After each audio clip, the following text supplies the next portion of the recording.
in preparing for this episode, I actually spoke to 3 different psychologists. I spoke to a psychoanalyst, I spoke to a cognitive behavioral psychologist, and I actually spoke to a psychiatrist, not a psychologist, but a psychiatrist with a medical degree, and asked, is the strange situation task and the various attachment styles that emerge from that task, are those still considered valid? And indeed, all 3 of them said, if ever there was a literature in psychology that is absolutely tamped down and has a firm basis in both data and real-world principles and real-world examples, it's this notion of attachment styles. So what is the strange situation task? The strange situation task involves a parent, typically a mother in the studies that were done, but a parent or other caregiver bringing their child, their actual child, into a laboratory, and there's a room with a stranger. And the mother enters the room with the child, and there's some toys in the room, and typically the mother and the stranger will talk. Obviously, the stranger is part of the experiment. It's not just some random person off the street. And the child is allowed to move about the room. They can observe the mother interacting with the other person or not. They can play with toys or not. But then at some point, the mother leaves. And then at some point later, designated by the experimenter, the mother comes back. And what is measured in these studies is both how the child, the toddler, reacts to the mother leaving and how the child reacts to the mother returning at the end of the experiment. And oftentimes this will have 2 or 3 different phases where the mother will bring the child in, then leave, then come back in and leave.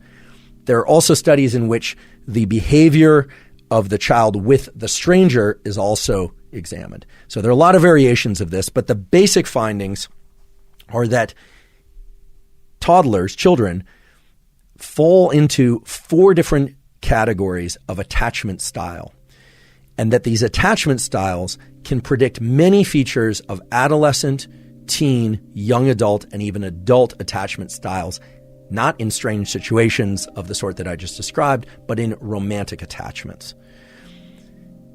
I should mention also that attachment style is plastic, meaning it can change across the lifespan. So as I described the results, I described the different attachment styles that are out there.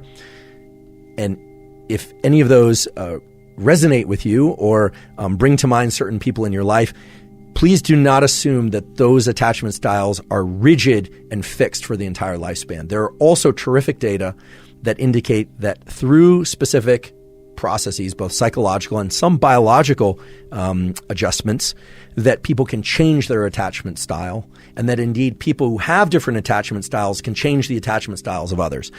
But just to make very clear what the results of the study were, I want to review what the 4 different attachment styles are, and typically people fall into one group or another, but not several. So the 4 patterns of attachment that were revealed by these studies, again, were revealed by examining the behavior of the child in response to the mother leaving and the mother returning, and the child's response to the stranger that is in the room with them.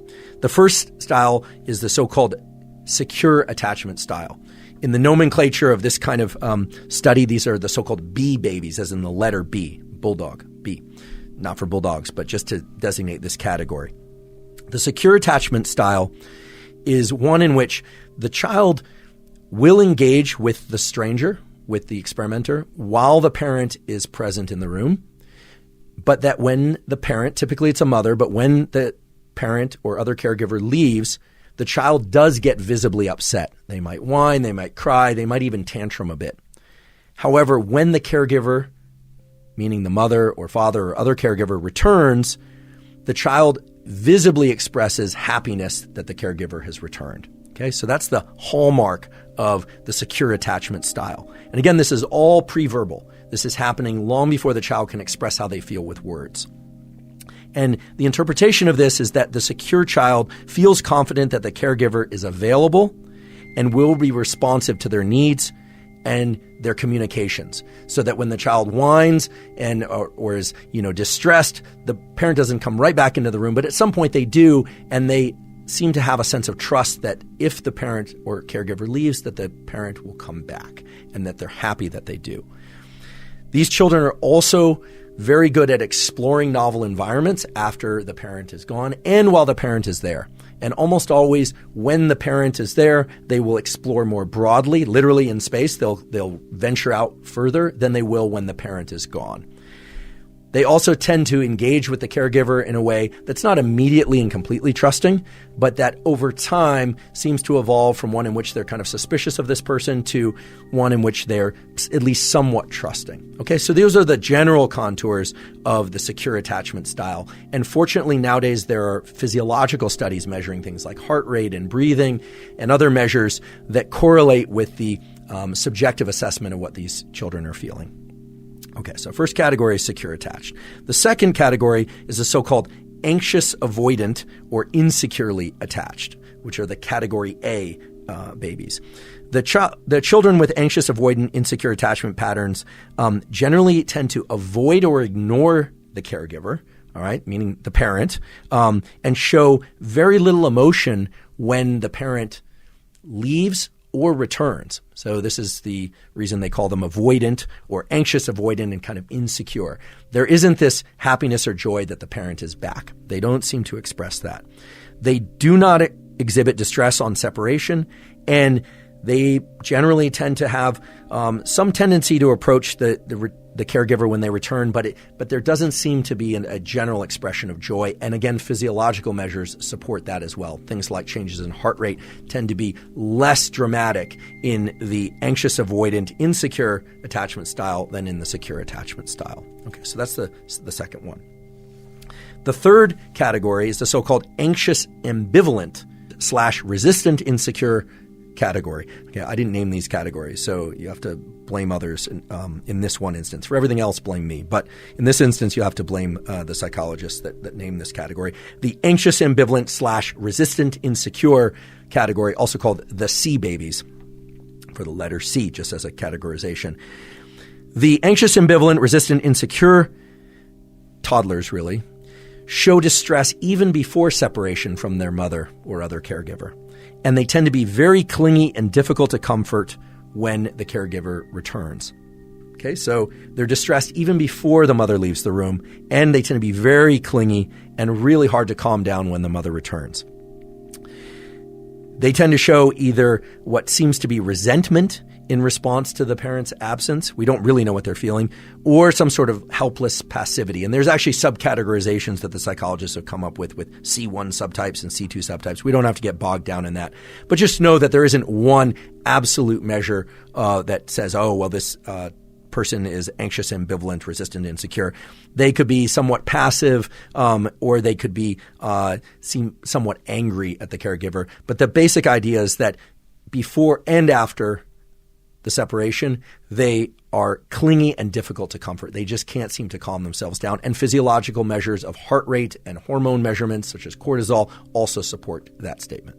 And the third category of attachment style is the so-called disorganized or disoriented, or D for the letter D babies. This is a categorization that was added later to this strange situation task that is a real hallmark of developmental psychology studies. It was developed by Mary Ainsworth graduate student, Mary Main, who I actually had the great fortune of taking a course from and learning from when I was a graduate student at Berkeley many years ago. And this fourth categorization was controversial for a while, but now is generally accepted. The key feature of the disorganized, disoriented category is that the toddlers tend to be tense, and they tend to encompass a lot of kind of odd physical postures. They tend to hunch their shoulders. They'll put their hands behind their neck. They'll cock their head to the side. For those of you listening, I'm doing this on the video version. It's not where you don't have to go see that. But for those of you that are watching this on video, they tend to kind of constrain their body size a bit and go into odd postures that they normally wouldn't do anywhere else. So this is why it's called the disorganized or disoriented category. It seems like these children just don't really know how to react to a separation, and they just start to manifest behaviors and emotional tones that aren't observed in other situations.